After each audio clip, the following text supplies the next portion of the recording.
Hello, noble friends. Welcome to Premierita Philosophy. I'm Dr. Peter Yong, and today I'd like to examine Friedrich Schiller's account of the political effects of beauty, set forth in his letters on the aesthetic education of man. True to its title, Schiller's Letters on the Aesthetic Education of Man examines beauty's role in individual and cultural development. At its most general level, the Aesthetic Letters investigates two key questions. What is beauty? And what are its effects on human life? Inspired by Kant, Schiller attempts to answer the first question through a transcendental deduction of the beautiful. The resulting argument is brilliant, yet complicated. As a result, I plan to examine the details of Schiller's deduction of the beautiful more fully in another video. But, for now, I want to focus on Schiller's answer to the second question. The question of the effects of beauty on human life, since it presents a compelling vision for how to live with strength, hope, and integrity in a collapsing political order.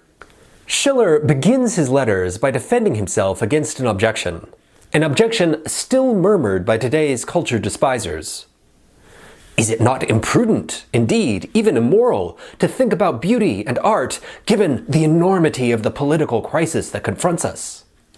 While today we are familiar with the standard slogans about poetry being impossible in view of the horrors of the 20th century, or in light of abiding cultural inequities, in Schiller's day the crisis concerned the consequences of the French Revolution. At first, the revolution carried the hopes of the Enlightenment, since it appeared to overthrow the seemingly arbitrary order of kings and clerics and abolish their hereditary privileges, promising instead to establish a new egalitarian order based upon the principles of abstract reason. By destroying old customs and institutions, man now had the opportunity to create a utopia, a society of liberty, equality, and brotherhood based upon science. Yet the gods laughed the revolution's utopian plans to scorn, and destiny did not unfold as anticipated. Instead of a universal brotherhood, a reign of terror and savagery ensued, and the educated classes of Europe began to realize that people were not yet morally equipped to wield their newfound political freedoms. And given that the very existence of society and the future of the ideals of the Enlightenment were at stake, cultural elites began to dismiss questions of art and beauty as, at best, frivolous, and, at worst, decadent. Schiller responds to this objection by arguing that, far from constituting an idle luxury, beauty is, in fact, the key to solving the political dilemma of the age. People, in virtue of their degenerate characters, have proven themselves incapable of responsibly wielding their new political freedoms. Accustomed to a life devoted to animal survival, people continued to act on these animal instincts after they were given political power, and a general state of savagery ensued as a result. And those who had previously been afforded the opportunities of leisure and education proved themselves to be even worse. For, according to Schiller, quote, "The civilized classes present the even more repugnant spectacle of lethargy and a depraved character, which is all the more disgusting because culture itself is its source." End quote. So, while revolution presents the physical possibility of a more just society, the moral possibility is lacking. And a moment of such possibility finds itself confronted with an unreceptive generation. In short, according to Schiller, the Enlightenment project, as it had been pursued up to that point, had spectacularly failed. He observes, quote, "The enlightenment of understanding that the finer ranks not unjustly praise has, on the whole, had so little refining influence on resolve that it has instead tended to reinforce corruption through principle. We disown nature in its proper domain only to experience its tyranny in the moral sphere, and while we resist the impression nature makes upon us, we adopt its principles as our own. The pretended decency of our manners refuses nature the first pardonable word, only to give it, in our materialist moral philosophy, the decisive last word." End quote. Though the upper classes had the opportunity to devote themselves to ends beyond mere survival, their education failed to ennoble them. In fact, it made them worse. Instead of transcending materialism, they adopted it as an ideology. By transferring the dictates of animal nature from the realm of brute impulse to that of abstract principle, they managed to make themselves more corrupt than they would have been had they received no education at all. So, for Schiller, the cultural degradation of modernity extends across all classes. Quote, "They have all turned aside. Together they have become corrupt. There is none who does good, not even one." End quote. We thus appear to be trapped in a political dilemma. Both the state and its citizenry are corrupt, and as a result, moral reformation appears to be impossible. On the one hand, we could attempt to use the power of the state to improve the character of the citizenry, enacting just laws to reform public morals. But to do so, the state would itself have to be good, and we've already noted that it isn't. On the other hand, we could attempt to improve the character of the state through the direct action of the citizenry. But, again, to purify the state, the people carrying out such a revolution would have to be good. And, again, we've already observed that they aren't. We are thus confronted with a vicious circle. To improve a people's corrupt character, a state must be good. But, in order to improve a state's corrupt character, its people must be good. Or, as Schiller queries, quote, "All improvement in the domain of politics should derive from the refinement of character. But how can character be refined under the influence of a barbaric state order?" End quote. So, when state and people are both equally degenerate, there appears to be no way out of the death spiral. Cultural collapse seems inevitable. Yet, Schiller contends that there is, in fact, a way out of this dilemma. The solution, he claims, lies in invoking a redemptive force independent of both state and citizenry. The redemptive power of art. For he claims that fine art, like science, is an autonomous discipline, beholden to its own laws, and unswayed by both public caprice and state power. Quote, "The political legislator can bar the way to its domain, but he cannot rule within it." End quote. And the public might fail to purchase or engage with a work of beauty, but the work remains beautiful regardless of whether or not they appreciate it. And not only is art indifferent to the demands of citizenry and state, but it is also capable of ennobling them both. Like pure reason, art acquaints us with a realm of form, thereby freeing us from the tyranny of our sensible drives. But, unlike metaphysics or ethics, it does not speak to our reason alone. Indeed, Schiller claims that art makes no moral or metaphysical pronouncements at all. It discovers not one truth, and does not help us fulfill any special duty. Yet, it still succeeds in transposing us into a world of form. A world of form that is, at the same time, a world of sensation. Thus art, by leading sensation into the domain of beauty, opens man's heart to the possibility of something greater than the demands of the present moment. Where the rigor of the law was powerless to effect change, grace might still be capable of transforming the character of a people. Venus might prevail where Jupiter could not. Schiller believes that beauty is born of a process inherent in nature, and he recasts the modern myth of the state of nature to explain the emergence of the aesthetic dimension of culture. According to this evolutionary myth, man's natural state is one of savagery, thrown into a bitter war of all against all for survival. Preoccupied with securing the physical necessities of life, people take no thought of themselves or their moral character, only the needs of the moment and of satisfying their fleshly desires. From these crude beginnings, culture is then gradually refined. Schiller claims that this cultural evolution advances through 3 stages. Quote, "In his physical condition, man suffers merely the force of nature. He detaches himself from this power in the aesthetic condition, and prevails over it in the moral condition." End quote. According to his physical condition, man is concerned only with maintaining his existence as a natural object, and, as a result, perceives the world to be governed by an external fate. Schiller describes this pitiable condition as follows, quote, "Eternally uniform in his aims, eternally capricious in his judgments, self-obsessed without being properly himself, footloose without being free, a slave without a rule to follow. During this era, the world is for him mere fate, not yet an object for itself. Everything exists for him only insofar as it lends him existence. What neither gives to him nor takes from him simply does not exist for him." End quote. Because he is committed solely to maintaining his physical existence, man's aims will be uniform.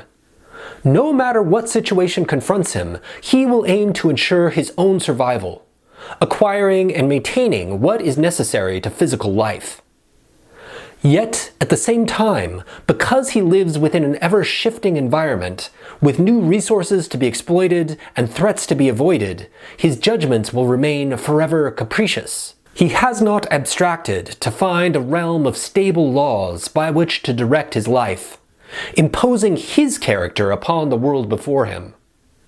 Rather, he will simply respond to its stimuli, grasping at what seems pleasurable and fleeing from or fending off what seems painful.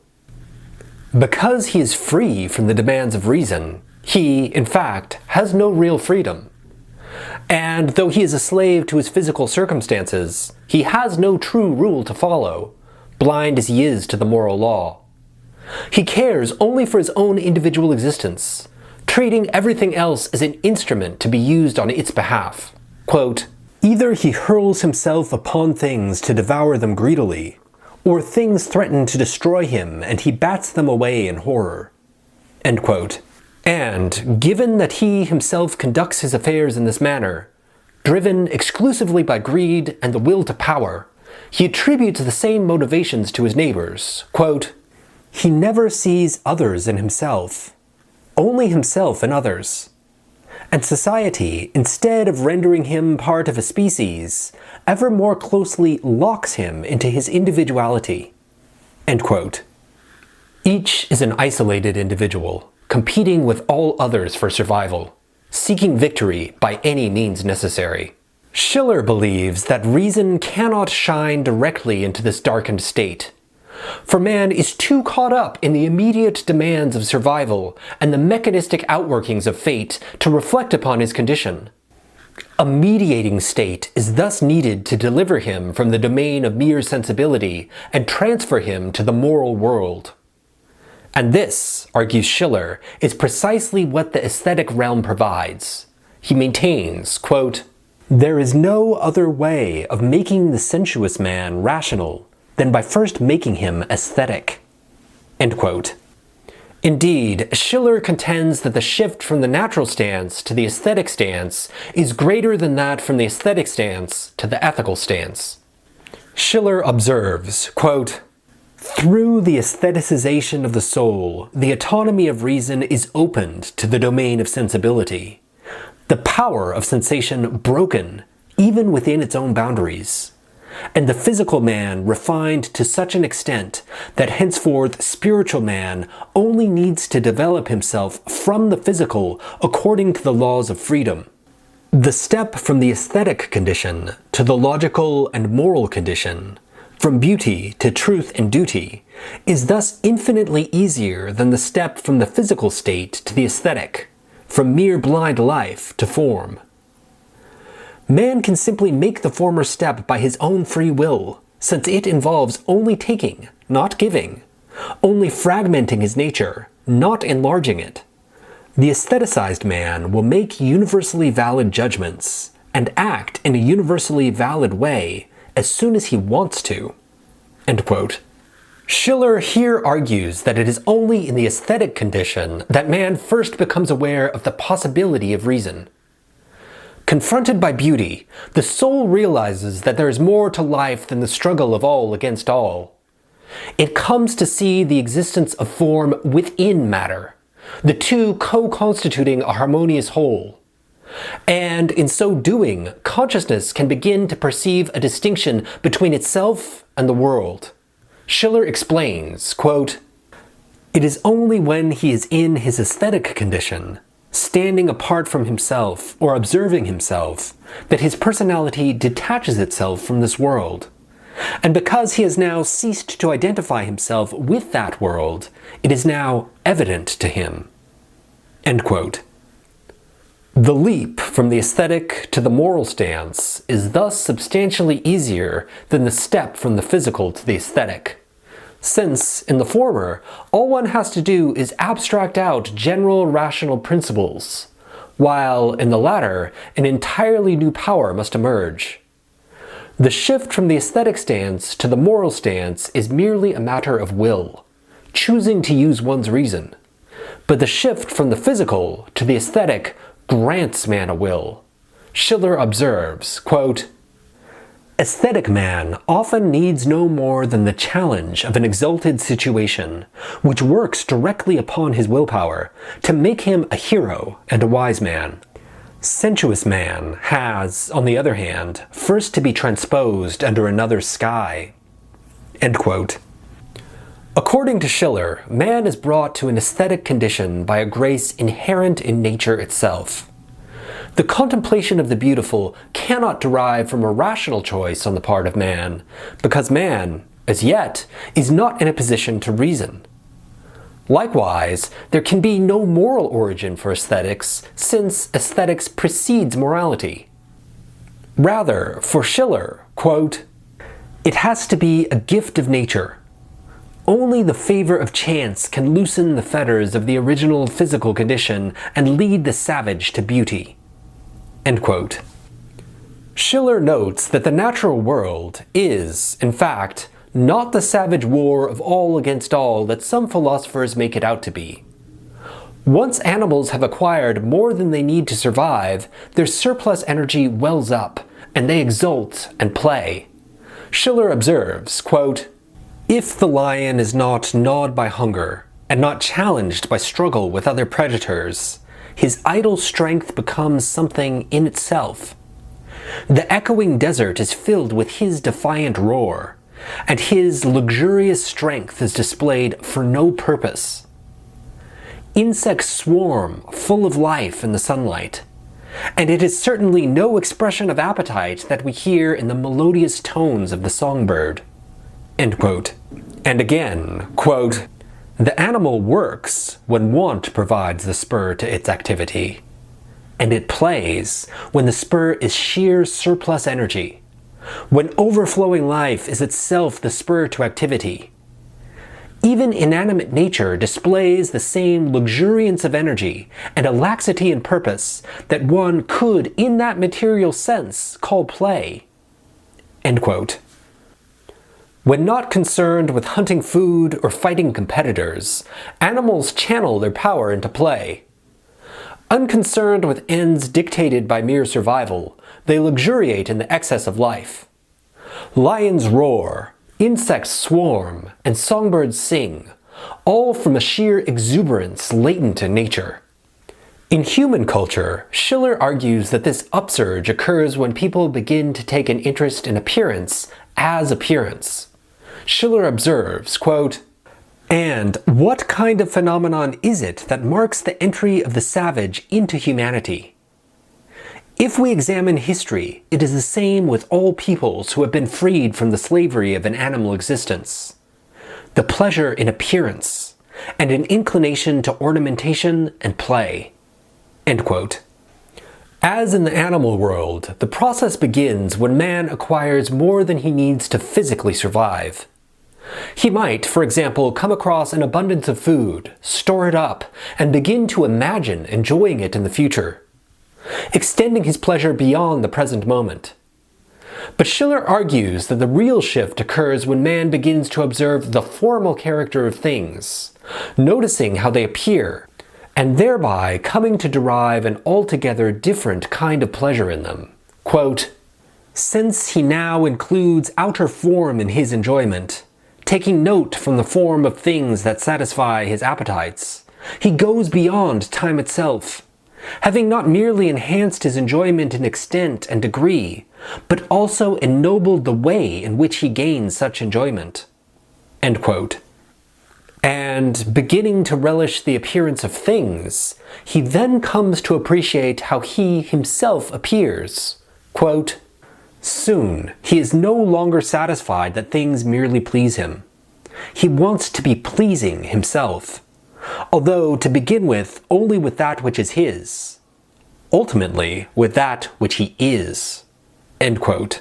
Schiller elaborates, quote, "Now the ancient German seeks glossier pelts, more imposing antlers, more intricate drinking horns, and the Caledonian chooses the nicest muscles for his feast.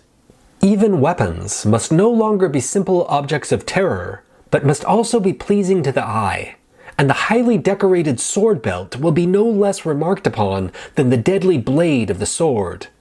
End quote. And, quote, "He adorns himself. Simple pleasure becomes one of his needs, and soon the best part of his pleasure derives from what is unnecessary." End quote. Man now cares for how he might appear, and not merely for what he can attain. And in addition to transforming his relation to himself, this newfound concern for beauty also reconfigures his social world. For example, instead of the kind of primitive sexual marketplace dictated by the demands of natural selection, Schiller observes that, once beauty comes into play, the sexes begin to relate to each other aesthetically. Quote, "The need to please subordinates the powerful to the gentle judgment of taste. While he can steal lust, love must be a gift. He can fight for this higher prize only through form, not through matter." End quote. And by relating to each other through beauty and decorum, a free alliance between men and women comes into being. Such harmony and freedom is at play in what Schiller calls the aesthetic state. The state of nature constitutes what Schiller calls the dynamic state. In it, social order is established through physical force alone. The dynamic state makes society possible by taming nature with nature. But the aesthetic state, when it enters the picture, makes society real. It does so by fulfilling the will of the whole through the nature of the individual. In concerning himself with beauty and conducting himself with a sense of decorum, an individual comes to acquire a social character. In this manner, quote, "Taste alone brings harmony to society, since it endows the individual with harmony." End quote. The basic law of this realm, according to Schiller, is to give freedom by means of freedom. Here the individual may not dispute with the whole, nor the whole with the individual. Again, from this mindset, it is a relatively easy step to enter into the ethical state, the state in which one chooses to look at others through the lens of abstract duty. By adopting a universal point of view, one comes to perceive moral society as necessary, since all people are bound by the same general laws simply in virtue of being rational agents. For Schiller, it is thus the advent of the aesthetic state that constitutes the decisive turning point in human history. It grants humanity to man. Through beauty, man's humanity is constructed. If Schiller is correct in his assessment, beauty, and beauty alone, can solve the political crisis of our age. One interesting consequence of this proposal is that artists come to play a decisive role in society. If our culture is to be redeemed, it must be redeemed through art. Artists must be the prophets leading the way back to wholeness and harmony.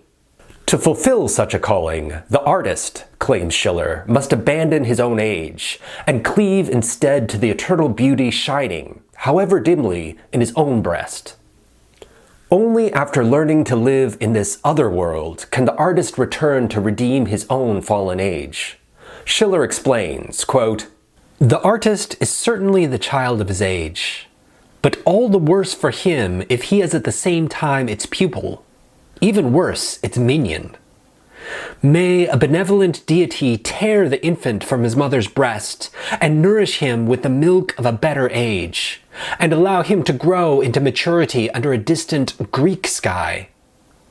When he has become a man, let him return as an alien form to his own century, not to please it by his reappearance, but instead, terrifying, like Agamemnon's son, to cleanse it. He will take his material from the present time, but the form will come from a more refined time, indeed, beyond all time, borrowed from the absolute and immutable unity of his being. Here, from the pure ether of his daimonic nature, the spring of beauty wells uninfected by the corruption of the generations and eras tumbling in the dark eddies far below." End quote.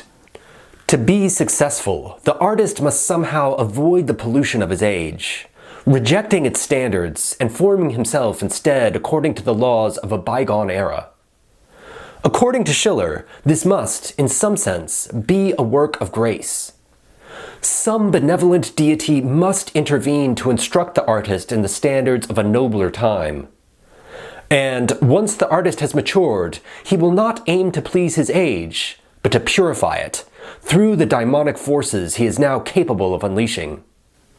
Yet, in addition to appealing to divine mercy, Schiller also offers some practical advice on how to avoid ensnarement by the dark forces of our age.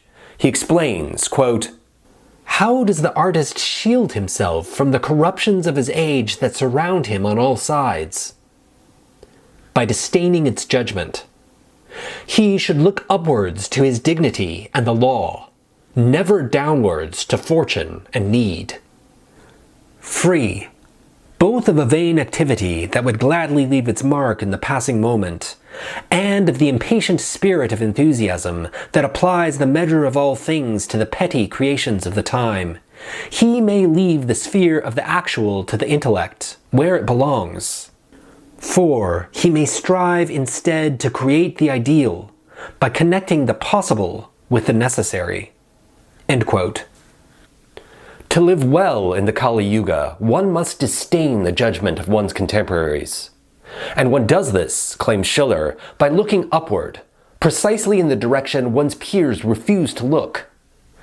In so doing, one learns to orient oneself towards the lofty, acting in accordance with the dignity of one's own soul and the demands of the eternal law, and resisting the temptation to turn one's gaze below to the realm of fortune and need. The artist must stay true to the ideal, the necessary, and connect it to the possibilities available in the earthly realm. Schiller's exhortation to the young artist culminates in the following admonition, quote, "To the young friend of truth and beauty, who seeks from me knowledge of the way in which he should, despite all the centuries' opposition, satisfy the noble impulse in his breast, I say, guide the world upon which you act towards the good, and the calm rhythm of time will bring about its fulfillment. You have given the world such guidance if your teaching raises its thoughts to the necessary and the eternal. If, by action or example, you transform the necessary and the eternal into an object of its impulses, the edifice of delusion and capriciousness will fall. It has to fall. It has already fallen as soon as you are certain that it is tending towards this. But this tendency must be within man's inner self, and not merely in his external appearance. Raise up victorious truth in the modest calm of your soul. Project it in beauty, so that not only thought pays homage to it, but sense might lovingly grasp its appearance." End quote. To lead the world, the artist must have strength. And this strength is gained by living in light of the eternal and trusting time to bring it to fruition, confident that he who began a good work in you will bring it to completion. To redeem the times, one must operate in a world outside of ordinary time, and have faith that the effects of one's endeavors will ripple out into the world of appearance with the force of fate. Strength, then, flows from faith, Faith that one's corrupt age cannot last, since its own inner principles guarantee its downfall. One's age, viewed under the aspect of eternity, has already fallen. The artist need only wait, biding his or her time, knowing that the bolt will flash and the tower fall. Again, everything turns on staying close to the eternal beauty perceived with the eyes of the soul, and then projecting that beauty outward into the empirical world. From a personal perspective, I'm interested in how Schiller's account might provide an alternative framework for understanding the helping professions. Professions such as clinical psychology, social work, therapy, coaching, pastoral counseling, astrology, or tarot. For our dominant frameworks tend to address people exclusively according to either their physical condition, as a physical object to be manipulated, or their moral or rational condition, as subjects to an abstract law. And, worse yet, they do so using the debased intellectual currency of our age. The psychologist, for example, might apply some quasi-medical mental health diagnosis to a patient, and then attempt to employ some form of allegedly evidence-based intervention to modify that patient's behaviors. In this manner, the psychologist relates to people in terms of their physical condition. In contrast, the life coach might foist an allegedly rational belief system or moral framework upon clients, claiming, for instance, that they must believe in their potential for unlimited growth and discard all their limiting beliefs. In so doing, such coaches relate to their clients in terms of their rational condition, though the beliefs they attempt to inculcate are often far from rational. And a similar narrowness is evinced in the more exotic, yet possibly morally and epistemically superior, fields of tarot and astrology. Here, practitioners are similarly constricted into viewing their clients in terms of their physical condition, by attempting to divine the outworkings of fate, or their rational and moral condition, by attempting to guide them in the spiritual laws of the universe. Schiller's account of the beautiful opens up the possibility of a different approach, relating to clients through their aesthetic condition. In so doing, we make no attempt to explain the historical or causal antecedents of their situation, or to alter it through evidence-based interventions or magical operations. Nor do we try to instruct them in our beliefs about the proper mindset for success or the secret laws of manifestation. Instead, our goal is to call their attention to the beauty which surrounds them within and without. When a client, for instance, shares their suffering with us, we would not attempt to explain it through serotonin levels, a dysregulated nervous system, or an ill-dignified Saturn. Nor would we attempt to instruct them in how they ought to use their suffering to atone for past sins and learn the lessons needed to ascend to a higher level of consciousness in their next life. We could, however, try to present them with a picture or a story in which their suffering is tragic. Their pain is real and visceral, but it is also tinged with beauty, and the soul who bears it does so with nobility and grace. Quote, "Creatures of a day, what is man? What is he not? He is the dream of a shadow. Yet when Zeus-sent brightness comes, a brilliant light shines upon mankind, and their life is serene." End quote.